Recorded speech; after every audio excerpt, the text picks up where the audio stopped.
الحمد لله نحمده ونستعينه ونستغفره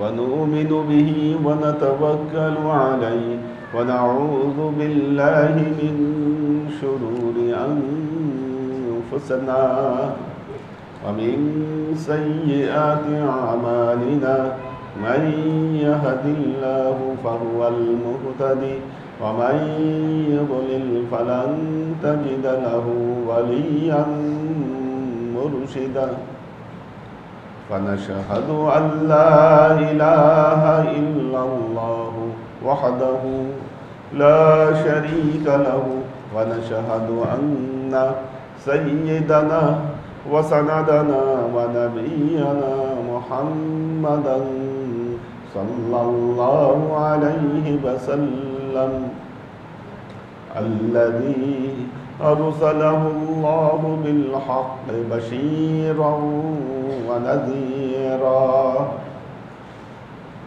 وداعيا إلى الله بإذنه وسراجا منيرا وقال الله تعالى في كلامه المجيد وفرقانه الحميد ما كان محمد أبا أحد من رجالكم ولكن رسول الله وخاتم النبيين وكان الله بكل شيء عليما إن الله وملائكته يصلون على النبي يا أيها الذين آمنوا صلوا عليه وسلموا تسليما صلى الله على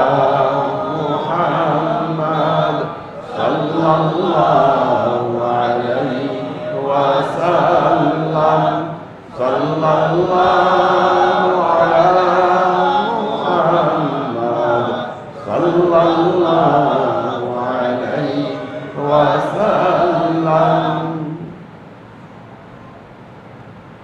الله আশিক ও সালেক বৃন্দ,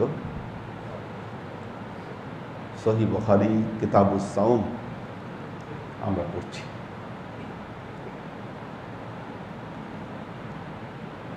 عن جعفر عن أبي سهيل عن أبيه عن طلحة بن عبد الله أن عربيا جاء إلى رسول الله صلى الله عليه وسلم تأثر الرأس। একজন ব্যক্তি আল্লাহর নবীর কাছে আগমন করলেন, চুলগুলো একটু এলোমেলো, উস্কো খুস্কো, অনেক দূর থেকে এসেছে, সফর করে এসেছে। এই হাদিসের আরেকটি অংশ আমরা আগে পেয়েছি।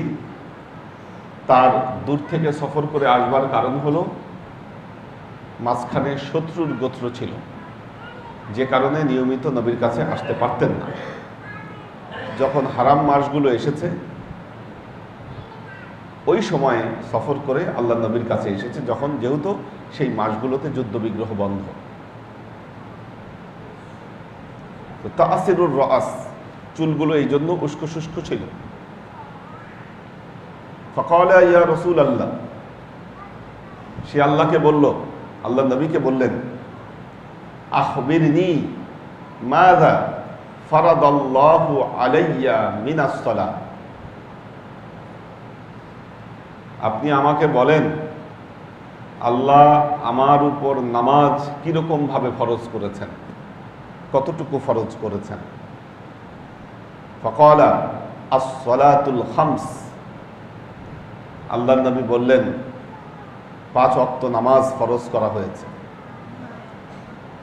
ইল্লা আন তাতাওয়া আশাইয়া, তবে হ্যাঁ 5 ওয়াক্ত নামাজের বাইরে তোমরা যদি বাড়ায়ে পড়তে চাও সেটা তোমাদের জন্য উত্তম, মঙ্গল, কল্যাণ, বাড়তি যা পড়বা সেটা তোমাদের জন্য।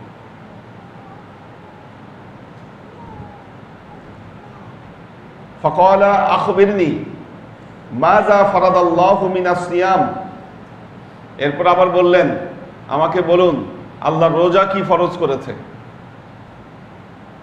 ফাকালা শাহরু রমাদান, আল্লাহর নবী উত্তর দিলেন রমজান মাসের রোজা তোমাদের উপরে ফরজ। ইল্লা আন তাতাওয়া শাইয়া, তবে হ্যাঁ রমজানের বাইরে তোমরা যে নফল রোজাগুলো করো সেটা ঐচ্ছিক নফল উত্তম। ফাকালা আখবিরনি মাযা ফারাদাল্লাহু আলাইয়া মিনাজ যাকাত, এরপর আবার বললেন আল্লাহ আমার উপর কতটুকু যাকাত ফরজ করেছে। ফাকালা ফাআখবিরহু রাসূলুল্লাহ সাল্লাল্লাহু আলাইহি ওয়াসাল্লাম বিশারাইল ইসলাম, আল্লাহ নবী ইসলামের শরিয়া অনুযায়ী তার উপর কতটুকু যাকাত ফরজ এই ব্যাপারে বর্ণনা দিলেন। ফাকালা ওয়াল্লাযী আকরামাকা বিল হক লা আতাওয়াউ শাইআন ওয়ালা আনকুসু মিম্মা ফারাদাল্লাহু আলাইয়া শাইআ। এটা শোনার পরে ওই লোক বলল ওয়াল্লাযী আকরামাকা বিল হক, যেই সত্তা আপনাকে সত্য সহকারে সম্মানিত করেছেন আমি সেই সত্তার কসম করে বলছি, লা আতাওয়াউ শাইআন ওয়ালা আনকুসু মিম্মা ফারাদাল্লাহু আলাইয়া শাইআ, আল্লাহ আমার উপর যা ফরজ করেছেন তার চাইতে আমি একটুও বাড়াবো না একটুও কমাবো না। ফাকালা রাসূলুল্লাহ সাল্লাল্লাহু আলাইহি ওয়াসাল্লাম, আল্লাহর নবী বললেন আফলাহা ইন সাদ্দাকা ওয়া আদখালাল জান্নাহ ইন সাদাকা। আল্লাহর নবী বললেন এই লোক যদি সত্য কথা বলে থাকে তাহলে সে সফল হবে। আবার বললেন এই লোক জান্নাতে প্রবেশ করবে যদি সে সত্য বলে থাকে। খুব গুরুত্বপূর্ণ হাদিস। এখানে অনেকগুলো কোশ্চেন চলে আসে। তাকে প্রশ্ন করেছে কয়টা বিষয়ে প্রশ্ন এসেছে এখানে? নামাজ, রোজা, যাকাত, তিনটা বিষয়ে প্রশ্ন করেছে।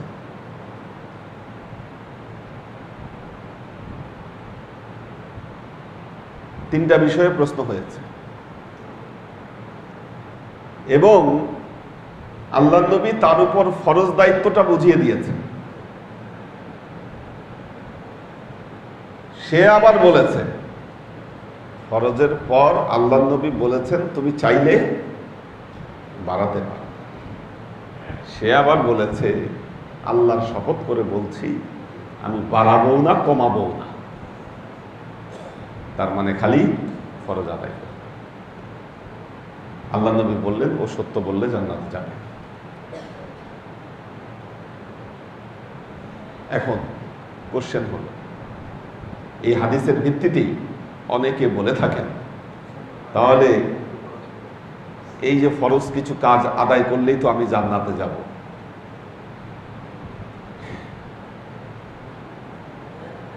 ফরজ কিছু কাজ করলেই তো আমি জান্নাতে যাব, তাহলে আমাকে পীর ধরতে হবে কেন, বায়াত পড়তে হবে কেন, নফল ইবাদত করতে হবে কেন? এটা হাদিস থেকে তো প্রমাণ পাইলাম। কি নামাজ, কি নামাজ, যাকাত আর সাওম, এই তিনটা ফরজের সীমা যেটা দিয়ে দিয়েছে এটা আদায় করলেই তো হয়ে যাবে। আরেক বর্ণনায় আসছে আল্লাহর নবী বলছেন কেউ যদি, এটা আপনি বন্ধ রাখবেন, নামাজের সময় খুব ডিস্টার্ব করে এটা আপনার, এটা নাহলে কিন্তু কাফারা ধরবো এরপর থেকে। এরপর থেকে সাউন্ড বাজলে কাফারা। তো আল্লাহ নবী কি বলেছেন? ওই লোক কি বলল?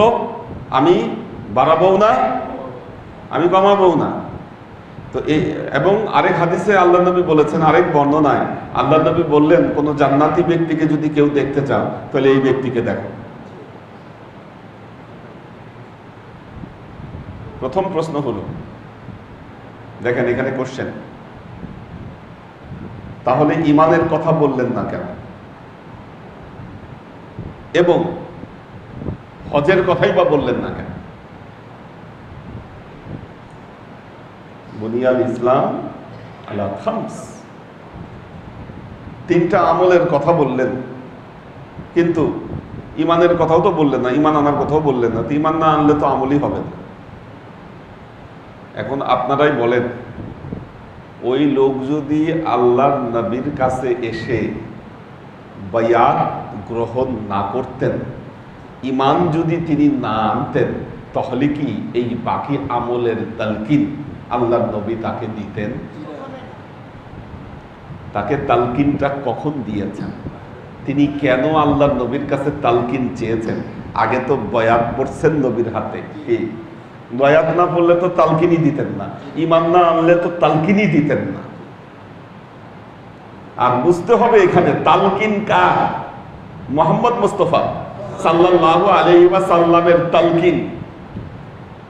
উনি বলে দিছে যে তুমি খালি এই কয়টা আমল যদি করো তাহলে তুমি জান্নাতে যাবা। উনি যদি এই আমলের তালকিন নাও দিতেন, যাই বলতেন, ওইটা করলেই ওই লোকের জন্য জান্নাতে ওয়াজিব হয়ে যেত। শরীয়তের প্রবক্তাকে মুহাম্মদ মুস্তাফা সাল্লাল্লাহু আলাইহি ওয়াসাল্লাম, তিনি এই বিষয়ের উপর ইস্তেকামত করেছেন। দেখেন কিরকম শরীয়তের প্রবক্তা। যখন হজের আয়াত, কেন হজের কথা বলেন নাই? কারণ হজের বিধান তখনও নাজিলই হয় নাই, আসেই নাই হজের বিধান। আল্লাহ নবীর কাছে যখন হজের বিধান নাজিল হলো, সাহাবায়ে কেরাম প্রশ্ন করতেছে আল্লাহ নবীকে, ইয়া রাসূলুল্লাহ, হজ কি জীবনে একবার ফরজ না বারবার? ওয়ালিল্লাহি আলান নাসি হিজ্জুল বাইতি মান ইসতাতা ইলাইহি সাবিলা। আল্লাহ তার উপর হজ ফরজ করেছে যার বাইতুল্লাহে যাওয়ার সামর্থ্য আছে। এখন কারো কারো প্রতি বছর যাওয়ার সামর্থ্য আছে, এই জন্য জিজ্ঞাসা করতেছে, হজ কি তাহলে একবারই ফরজ জীবনে নাকি বারবার ফরজ? প্রশ্ন করলেন আল্লাহ নবীকে। আল্লাহ নবী চুপ হয়ে গেলেন, কথা বললেন না। যখন তিনবার একই প্রশ্ন করা হলো, তৃতীয়বার মুহাম্মদ মুস্তাফা সাল্লাল্লাহু আলাইহি ওয়াসাল্লাম উত্তর দিলেন, লাউ কুলতু নাআম, আমি যদি বলতাম হ্যাঁ, প্রত্যেকবার ফরজ, বারবার ফরজ, হজ তোমাদের উপর বারবার ফরজ হয়ে যেত। বুঝছেন? নবী বলতেছে, আমি যদি বলতাম হ্যাঁ, তাহলে তোমাদের উপর এই হজ করা বারবার ফরজ হয়ে যেত। আমি বলি নাই, আল্লাহর অপেক্ষায় আমি ছিলাম, আল্লাহ কি জানায়। আল্লাহ আমাকে জানিয়েছে বারবার ফরজ না, জীবনে একবার ফরজ।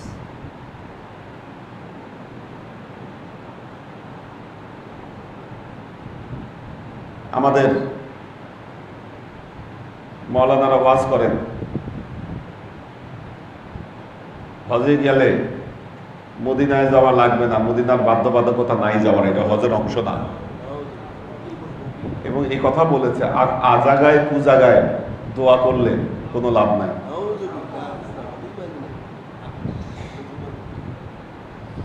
আজাগায় কুজাগায় তার মানে বোঝাইতে চাইলেন মদিনা শরীফ আজাগা কুজাগা।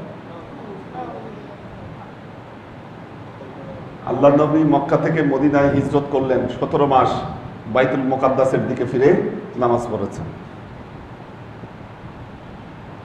নবীর মনের ইচ্ছা বাইতুল্লাহ হবে কেবলা।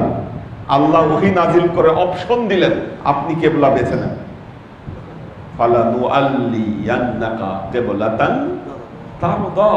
তারদা মানে কি? আমি আপনার পছন্দ মতো কেবলায় আপনাকে ফিরাইয়া নিতে চাই। আপনি সিলেক্ট করেন কোনটা কেবলা হবে।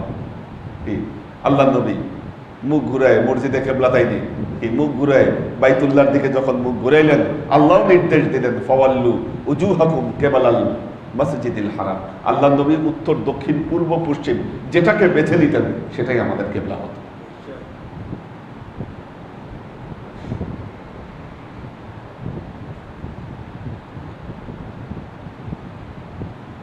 বাইতুল্লাহ আর রাসূলুল্লাহ দুইটাই আল্লাহর জিনিস।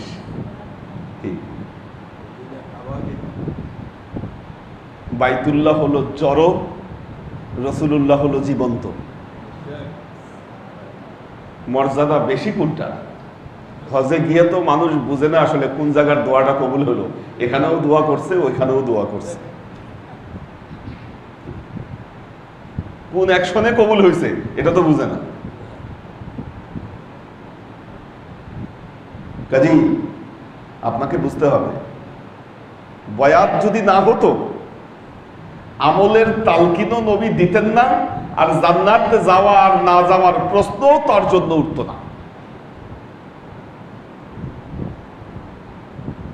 গেল প্রথম ফ্যাক্ট। দ্বিতীয় ফ্যাক্ট, আল্লাহ নবী বলেছেন, হ্যাঁ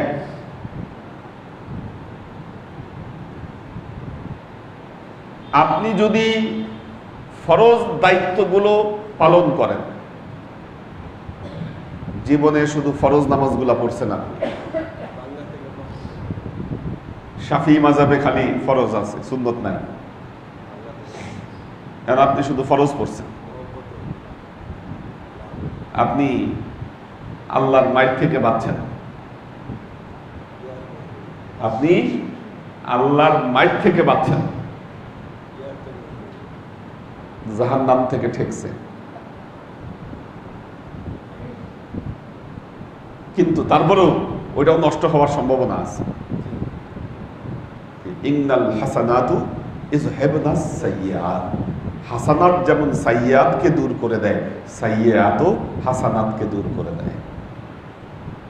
আপনি গুনাহও করছেন, কাজেই এই লোকের সাথে কিয়াস করে বলা যাবে না যে আমি খালি ফরজই আদায় করব, আমি কোনো নফল আদায় করব না। আল্লাহ নবীর হাদিস রয়েছে, বান্দার উপরে ফরজ দায়িত্ব ফরজ করা হয়েছে, এর বাহিরে একজন বান্দা যখন নফল ইবাদতের মাধ্যমে আমার দিকে অগ্রসর হয়, সে যখন 1 বিঘত আমার দিকে আগায় আসে, আমি 2 বিঘত তার দিকে অগ্রসর করি। সে 1 হাত আগায় আসলে 2 হাত আগায় আসে। সে আমার দিকে হেঁটে হেঁটে আসলে আমি তার দিকে দৌড়ায় দৌড়ায় যাই, এবং এক সময় আমি এই বান্দার হাতে পরিণত হই, মুখে পরিণত হই। কি আমার সত্তা তার সাথে মিশে যায়। আমরা এই হালত কি বলি? বেলায়েতের হালত। বেলায়েতের মাকাম এমনি অর্জন হয় না। একজন বলি যা বলে আল্লাহ তাই করে দেয়। কেন? কেন? এই হালত এমনি হবে না যতক্ষণ না পর্যন্ত আপনি নফল বন্দিগি, নফল ইবাদতের দ্বারা আল্লাহর দিকে অগ্রসর হবেন। হালতে তো যাইতে হবে আপনাকে। তাহলে আপনি এই হালতে আসবেন না কেন? আপনি কি চান দুনিয়ার যেখানে যান আপনি তো ভিআইপি ট্রিটমেন্ট পছন্দ করেন? কেন আপনি আশা করতেছেন আখিরাতের ময়দানে লাইন ধরে দাঁড়ায় থেকে আপনি কমন ট্রিটমেন্ট লাভ করবেন?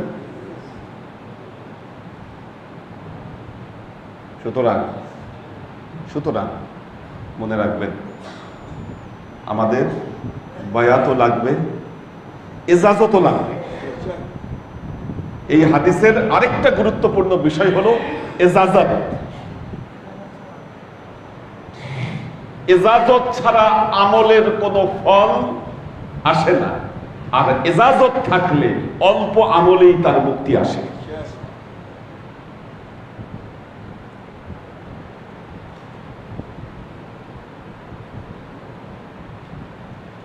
আমাদের অনেকেই ইউটিউব দেখে দেখে মৌলানা সাহেব ওয়াজ করছে। যেমন কালকে একজন প্রশ্ন করছে আমাকে, 50 বার সূরা ইখলাস পড়লে নাকি 50 বছরের গুনাহ মাফ হয়ে যায়।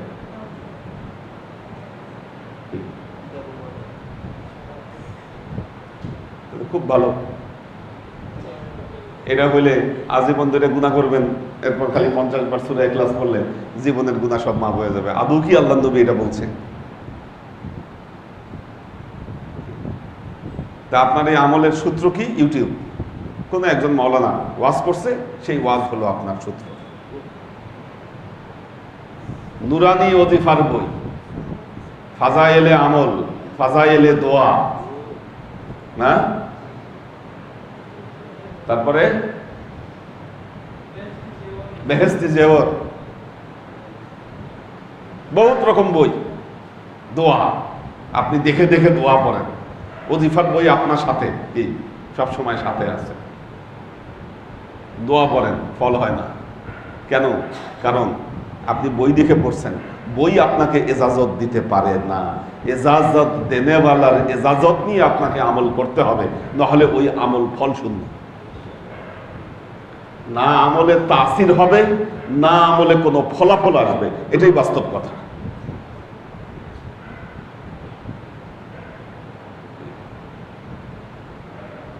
ফলাফল আসবে না। এজন্য অনেকে মনে করে এই আমল ওই আমল করে আমি উল্টে ফেলবো, লাভ হয় না। অথচ খুব সিম্পল আমল, আপনি এজাজতের ভিত্তিতে যে আমল করবেন, আল্লাহ ওই আমলে আপনাকে বরকত দিবেন।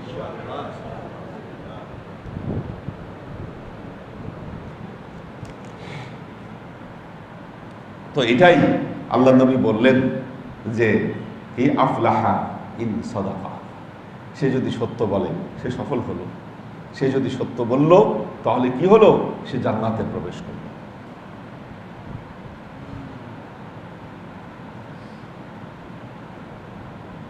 عن نافع عن ابن عمر قال صام النبي صلى الله عليه وسلم يوم عاشوراء وأمر بصيامه فلما فرض رمضان ترك।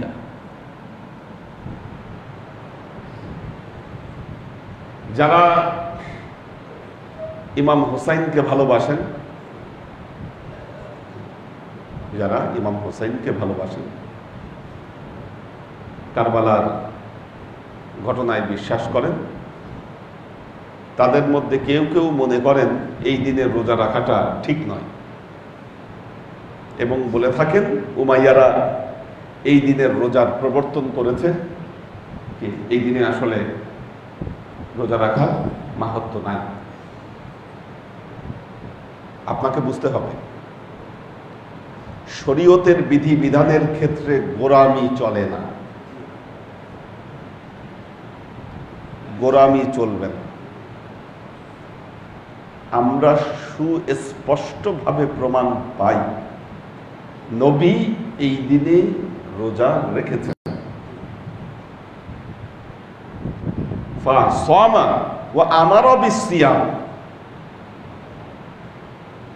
আল্লাহর নবী যদি রোজা না রাখতেন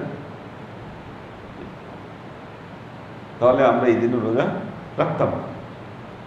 রোজা রেখেছেন, সুনির্দিষ্ট নির্দেশনা দিয়েছেন রোজা রাখার ব্যাপারে, যে একটা রাখা যাবে না, দুইটা রাখতে হবে, এবং এই রোজার নির্দিষ্ট ফলাফল ঘোষণা করেছেন যে এই রোজা বিগত 1 বছরের গুনাহকে মাফ করে দিবে। আর একটা বর্ণনা, একাধিক এত বর্ণনা দ্বারা এটা সাবেত হয়েছে যে এটার উপর সন্দেহ পোষণ করার কোনো উপায় নাই। এখন আপনি বলবেন যে না, এই দিনে রোজা এটা উমাইয়ারা করছে, অমুক করছে, তমুক করছে। আবেগ দিয়ে দিন চলবে না, দিনের সাথে অবশ্যই জ্ঞানের সম্পর্ক থাকতে হবে। খালি সহি বুখারী নয়, আমরা এখন বুখারী থেকে আলোচনা করছি তা নয়, সিয়াসেত্তা সহ অধিকাংশ সহি কিতাবগুলোতে এই আশুরার রোজার ব্যাপারে রেওয়ায়েত এসেছে।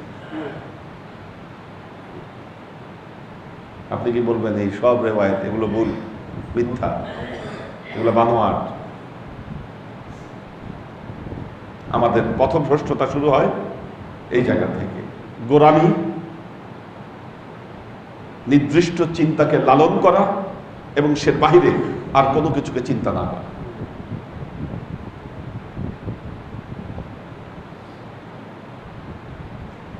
তো এ ব্যাপারেই হাদিস বর্ণিত হয়েছে।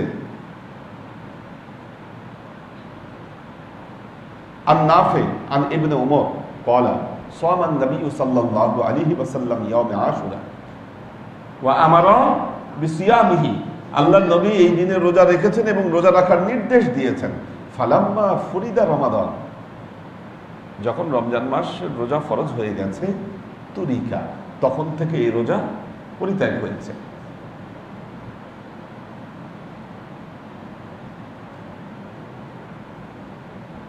وعن ابن مالك عن عائشة أن قريشا كانت يصوم يوم عاشوراء في الجاهلية ثم أمر رسول الله صلى الله عليه وسلم بصيامه حتى فرض رمضان فقال رسول الله صلى الله عليه وسلم من شاء فليصمه ومن شاء أفطر। রমজানের রোজা ফরজ হবার আগ পর্যন্ত জাহিলি যুগে আল্লাহ নবী কুরাইশদেরকে এই রোজা রাখতে বলেছেন। যখন রমজানের রোজা ফরজ হয়ে গেল, তখন আল্লাহ নবী বললেন, তোমরা চাইলে রাখতেও পারো, নাও রাখতে পারো। আমরা বলছি না এই রোজা বাধ্যবাধক রোজা, কিন্তু রোজা রাখলে আপনি বলবেন যে না, আমরা উমাইয়াদের অনুসরণ করতেছি, এটাও সঠিক নয়, এটি ভুল। কারণ নবী নিজে রোজা রেখেছেন, এই প্রমাণ আমরা পাচ্ছি।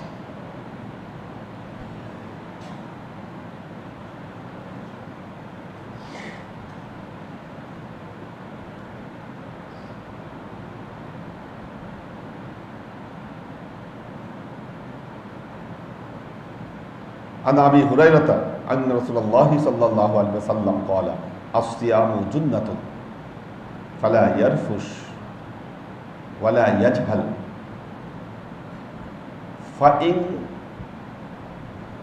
فإن أمره أو قاتله أو شاتمه فليقل إني صائم مرتين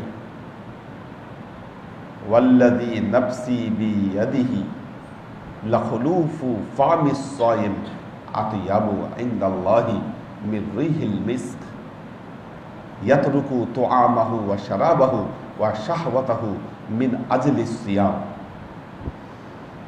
الصيام لي وأنا أجزي به والحسنة بعشر أمثالها আসিয়ামু জুন্নাতুন, রোজা হলো ঢাল।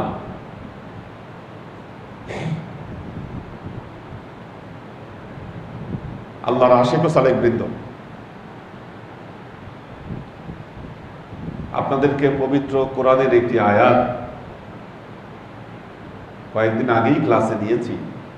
আম হাসিবতুম আন তাদখুলুনাল জান্নাহ আলাম্মা ইয়ালামিল্লাহুল্লাযীনা জাহাদু মিনকুম ওয়া ইয়ালামাস সাবিরিন। তোমরা ভাবতিছো জান্নাতে প্রবেশ করবা? কি তোমরা ভাবতিছো কি জান্নাতে প্রবেশ করবা? কে কে ভাবতেছেন জান্নাতে প্রবেশ করবেন? কেউ না? প্রত্যাশাও আছে, বলতে হবে তো। ভয়ও আছে, প্রত্যাশাও আছে। এখন প্রশ্ন হলো, জান্নাতে যাবেন, কেন আল্লাহ আপনাকে জান্নাত দিবে? কেন? ওয়াই? এই কোশ্চেনের অ্যান্সার নিজেকে করেন। ওয়াই? আপনি যে জান্নাতে যাবেন, কি প্রত্যেকেই নিজেকে করেন, কেন যাবেন জান্নাত? কি কারণে আল্লাহ আপনাকে জান্নাত দিবে? কি কি মাকসুদ আনামকে কেন দিবে জান্নাত? কি কেন? ভাই আপনাকে কোশ্চেন করতেছি।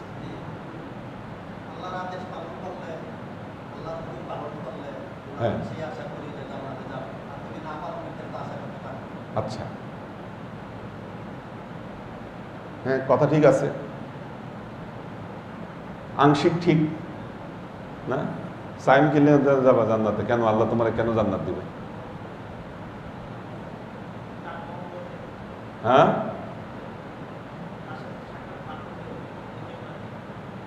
তার সাথে বুঝলাম না। হ্যাঁ, কেন আল্লাহ তোমার সাক্ষাৎ কেন দিবে? তুমি কি আজকে চাইলে প্রেসিডেন্টের সাথে দেখা করতে পারবা?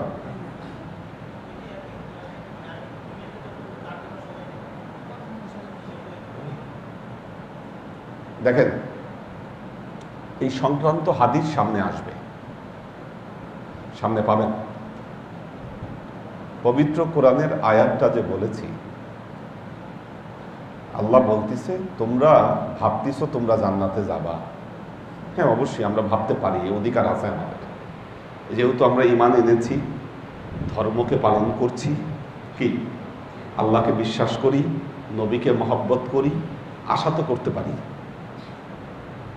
এ কথাটা আলামিন বলেছে, আশা করতে পারি আমরা প্রত্যেকে, ইচ অ্যান্ড এভরি ওয়ান আশা করতে পারে। হ্যাঁ, ক্লাসও আপনারা করেন। এখন আল্লাহ বলতেছে আম হাসিবতুম আন তাদখুলুনাল জান্নাহ, তোমরা ভাবতেছো তোমরা জান্নাতে যাবা, অথচ আল্লাহ এখন পর্যন্ত বুঝতে পারে নাই তোমাদের মধ্যে কারা সাধক।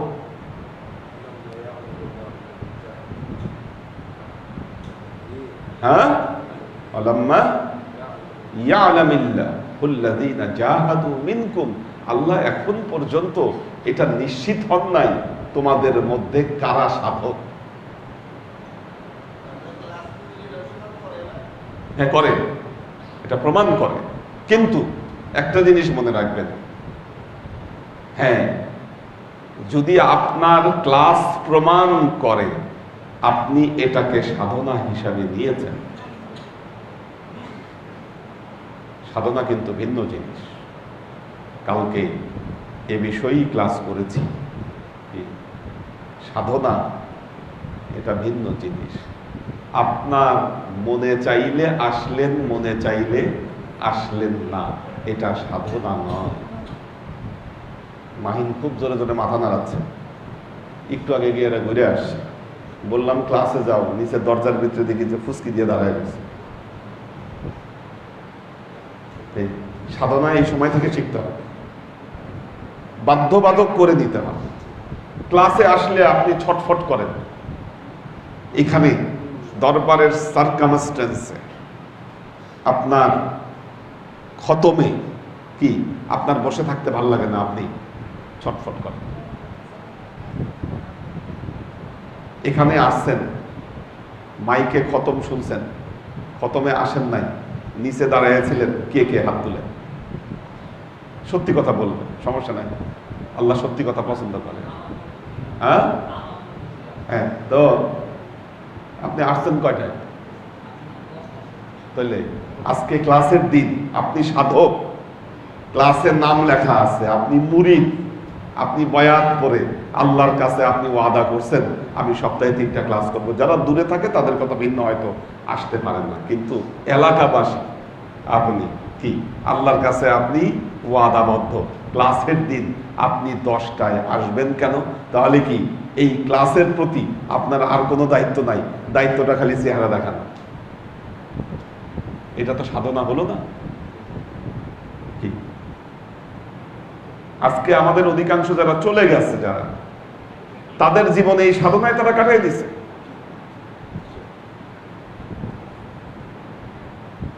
কঠিন সাধনা করছে। আমাদের ফয়জা আহমেদ ভাই প্রতিদিন কি আসরের সময় এসে ধরছে, আসরের খাতায় নাম ছিল, আসরেই আসছে। হ্যাঁ, আপনি বলতে পারেন ওই সময় মানুষের ব্যস্ততা কম ছিল, এই কম ছিল, সেই কম ছিল।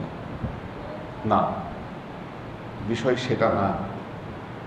আপনি কোন যুগের সেটা আল্লাহ দেখবে না, আল্লাহ আপনার সাধনাটা দেখবে যে আপনি আসলে সাধক কিনা।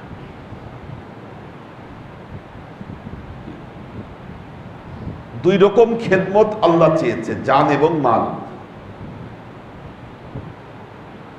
জান এবং মাল, আপনি বায়াতের সময় এই ওয়াদায় ওয়াদাবদ্ধ হয়েছেন, আপনি জান এবং মাল দিয়ে আপনি খেদমত করবেন। জান দিয়ে খেদমত মানে দরবারের সব বিষয় নিয়ে আপনার মাথায় চিন্তা থাকতে হবে, এটা তো আপনার প্রতিষ্ঠান। আপনি যদি লিল্লাহ এই প্রতিষ্ঠানের একটা অংশ হয়ে থাকেন, আপনাকে তো মাথা ঘামাইতে হবে। এখন বলতে পারেন মাথা তো আমারে কেউ ঘামাইতে দেয় না। ঠিক, মাথা তো আমাকে ঘামাইতে দেয় না। যারা দায়িত্ব পালন করে খালি তারাই পালন করে, আমাদের ঘামাইতে দেয় না, দিবে না। ঘামাইতে হবে, আল্লাহকে আপনাকে প্রমাণ দিতে হবে। পৃথিবীতে জায়গা মানুষকে করে দিতে হয়, কেউ কাউকে এমনি জায়গা ছেড়ে দেয় না। এটা সাধনার জায়গা। একদিন দরবারে আসছে, কেউ একটু চোখ রাঙায় কথা বলছে, আপনি বললেন আর যাবই না আর এই জায়গায়। কি তার মানে বোঝা গেল আপনার খুলুসিয়াত, আপনার ইখলাসের মধ্যে সমস্যা আছে। খুলুসিয়াতে সমস্যা আছে আপনার। লিল্লাহ হলে আপনি এই কথা বলতে পারতেন না।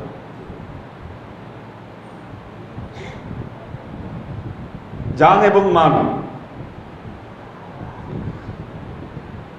এই দুই দিয়ে যখন আপনি খেদমত করবেন, আল্লাহর সাথে আপনারও আচরণ পরিবর্তন হবে।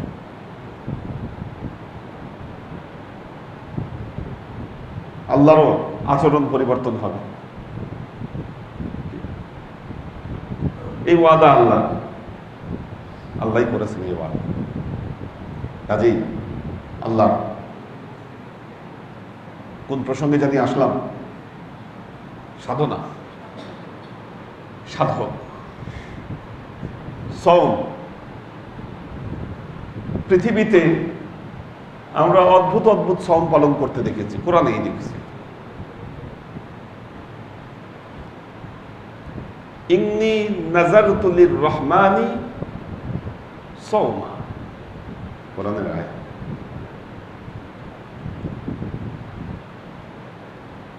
তিন দিন ধরে কথা বলবে না কারো সাথে।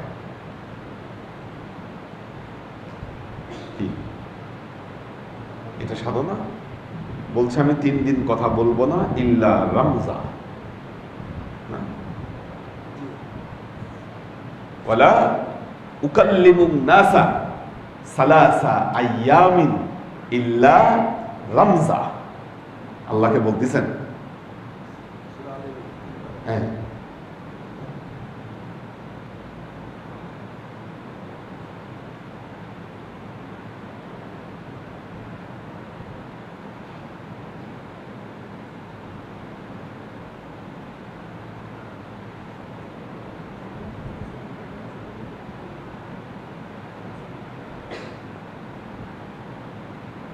সূরা আলে ইমরান আয়াত 41। সূরা আলে ইমরান আয়াত 41 বলতিছে, ক্বালা রব্বি জাআলনি আয়াতান, আল্লাহ আপনি আমাকে আয়াত দেন। আল্লাহ বললেন, আয়াতুকা আল্লাহ তুকাল্লিমান নাসা সালাসাতা আইয়াম, তুমি 3 দিন কারো সাথে কথা বলবা না, ইল্লা রামজা, ইশারায় খালি কথা বলবা। নির্দেশটা কে দিল? আল্লাহ। ওয়াযকুর রাব্বাকা কাসীরান ওয়াসাব্বিহ বিল আশিয়্যি ওয়াল ইবকার। বেশি বেশি আল্লাহর জিকির করবা এই সময়ে, বিশেষ করে সকাল এবং সন্ধ্যায়।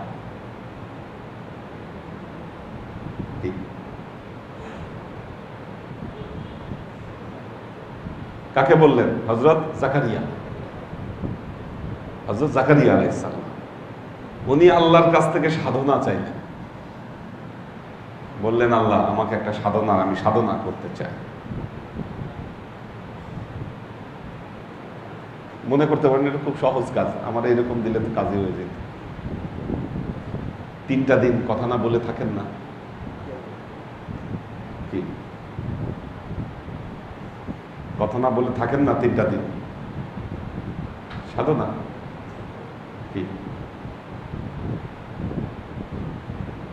আল্লাহ তুকাল্লিমান নাসা সালাসা আইয়াম ইল্লা রমজান।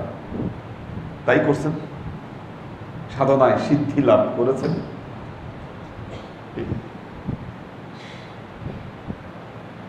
এখানে শরীয়ত খুঁজেও লাভ নাই।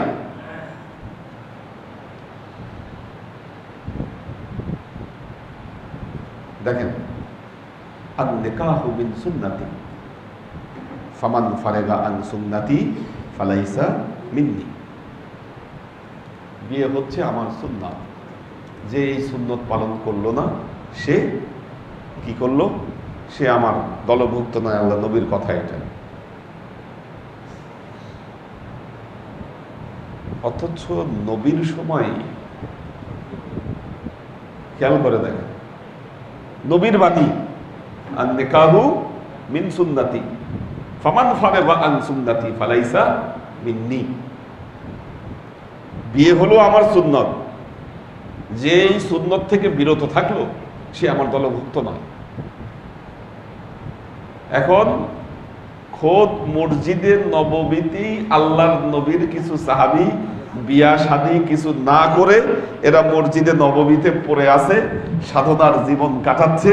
আবার এরাই আল্লাহর নবীর খুব কাছের মানুষ। কি? অথচ নবী বলছে কি, বিয়া হলো আমার সুন্নত, এটা না করলে কিন্তু আমার দলভুক্ত না। আবার নবীর দরবারে পড়ে আছে কিছু মানুষ, এরা বিয়া শাদীও করে না। কি?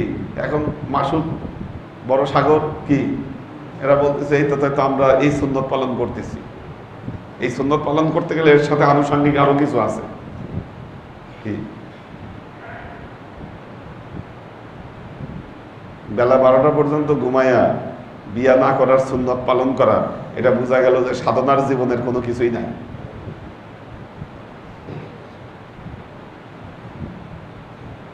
হযরত শাহজালাল মুজাররিদি, হযরত শাহজালাল মুজাররিদি কে? সিলেটের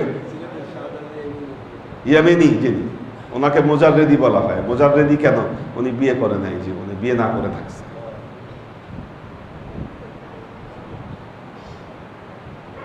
আল্লাহ তাকে বেলায়েতের এমন মাকাম দান করছেন যা অতুলনীয়, অভাবনীয়।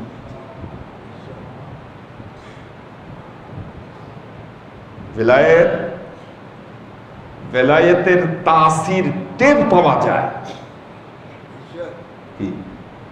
কিছু কিছু জায়গায় বেলায়েতের তাসির এমন ভাবে টের পাওয়া যায়, আপনি যদি মানুষ হন, আপনার হৃদয় যদি উন্মুক্ত থাকে, আপনি স্পষ্ট টের পাবেন যে না, এখানে বেলায়েতের নূর প্রজ্বলিত। এর মুখে বলে এটাকে বোঝানো যায় না, এটা অন্তর দিয়ে অনুধাবন করতে হয়। আল্লাহ হযরত শাহজালাল ইয়ামিনীকে যে নূর দিয়েছেন, যে লাইট আল্লাহ তাকে দিয়েছেন, মারাত্মক। কিন্তু উনি তো বিয়ে করেন না, উনি ওনার সাধনার জীবন এভাবেই বেছে নিয়েছেন। অথচ শরীয়তে অপশন ছিল, করতে পারো। এজন্য মনে রাখবেন, প্রত্যেকটা মানুষের জীবনের সাধনার যখন একটা পর্যায়ে সে দান করিয়ে ফেলে, কি আল্লাহর রহমত তখন তার নিকটবর্তী হয়। তার অন্তর জগতের ভেতরে পরিবর্তন।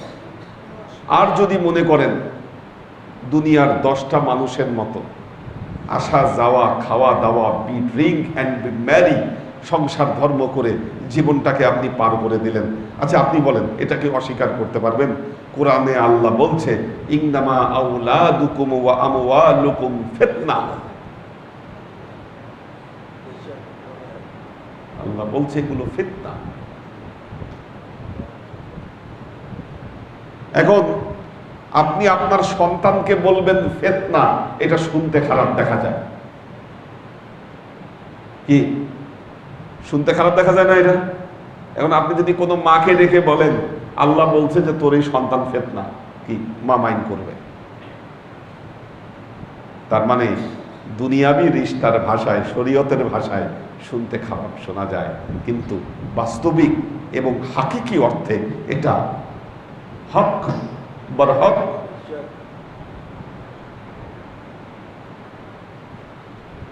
যদি এই মহাসত্যকে বুঝতে না পারেন আর এর মধ্যে মজে যান, দেখবেন যেটা নিয়ে আপনি মজে আছেন, যেটার ভেতরে নিজেকে বিলীন করে দিয়েছেন, টুডে অর টুমরো আপনাকে লাথি দিবে।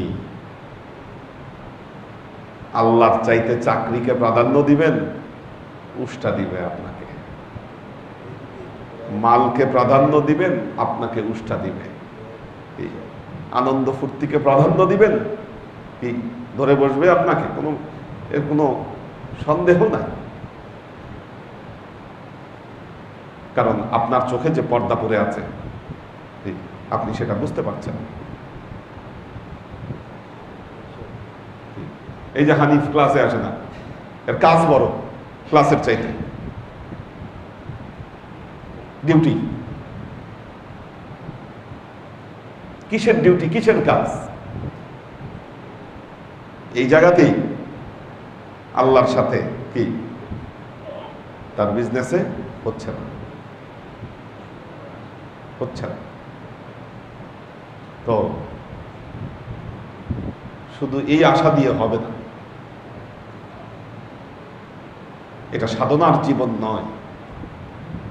আপনি আমার বায়াত গ্রহণ করেছেন, আপনাকে বাঁচানো আমার দায়িত্ব। বায়াত গ্রহণ করার পর যদি আপনি বিপদগ্রস্ত হন, এটা আমার ডিসক্রেডিট। কাজেই সত্য বলতে হবে। আল্লাহ আমাদেরকে তৌফিক দান করুন।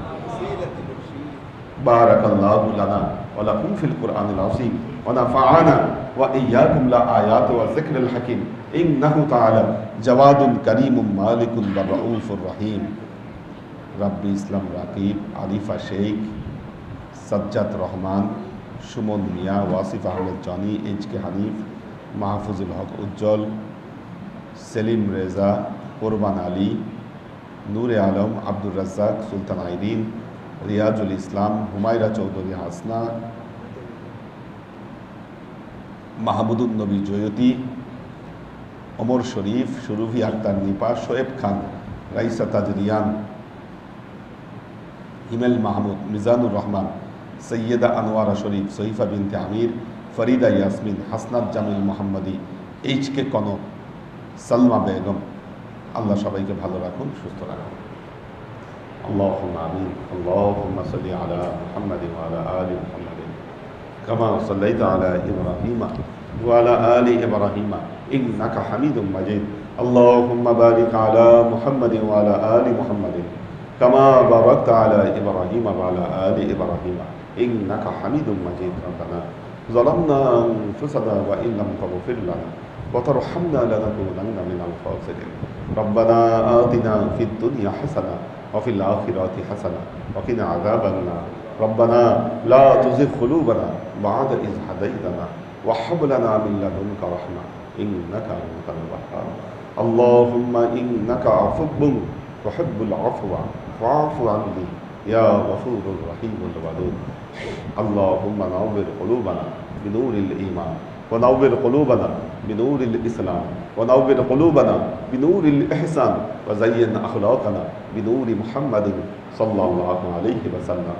اللهم إنا نسألك علما نافعا رزقا واسعا عملا مقبولا شفاء من كل داء قلبا خاشعا ذهنا ذاكرا إيمانا كاملا توبة قبل الموت راحة عند الموت ونجاة بعد الموت اللهم إنا نسألك رحمتك في كل درجة فلاح في كل أمر ونعوذ بك من الشرك والشك والنفاق والبدعة ومن كل وسوسة الشيطان يا الله يا رحمن يا মালিক আমরা এতক্ষণ তোমার দরবারে যে সমস্ত আমলকে উপস্থাপন করলাম ত্রুটি মুক্তভাবে আমলগুলোকে কবুল করে নাও তুমি আমলের যাজা আমাদের পেয়ারা নবী হযরত মুহাম্মদ মুস্তাফা সাল্লাল্লাহু আলাইহি ওয়াসাল্লামের কাছে পৌঁছে দাও আমাদের নবীর পরিবারবর্গের কাছে তুমি এর যাজাকে পৌঁছে দাও এই দুনিয়ার সমস্ত আম্বিয়ায়ে কেরাম সাহাবায়ে কেরাম তাবেঈন তাবেঈন ওয়ালি আউলিয়া গৌস কুতুব আমাদের মা বাবা ভাই বোন আত্মীয় স্বজন এই দরবার থেকে যত পীর ভাই বোন চলে গেছে সবার রূহে তুমি এর যাজাকে পৌঁছে দাও তুমি তোমার হাবিবের উসিলা আমাদের সবাইকে কবুল ক্ষমা করে দাও আমাদের জীবন থেকে সমস্ত অভাব অভিযোগ বালা মুসিবত দুঃখ কষ্ট রোগ শোককে দূরীভূত করে দিও দৃঢ় হস্তে তোমার দ্বীনের খেদমতের তৌফিক তুমি আমাদেরকে দাও আজীবন যেন তোমার হেদায়েতের পথে প্রতিষ্ঠিত থাকতে পারি সে তৌফিক তুমি আমাদেরকে দাও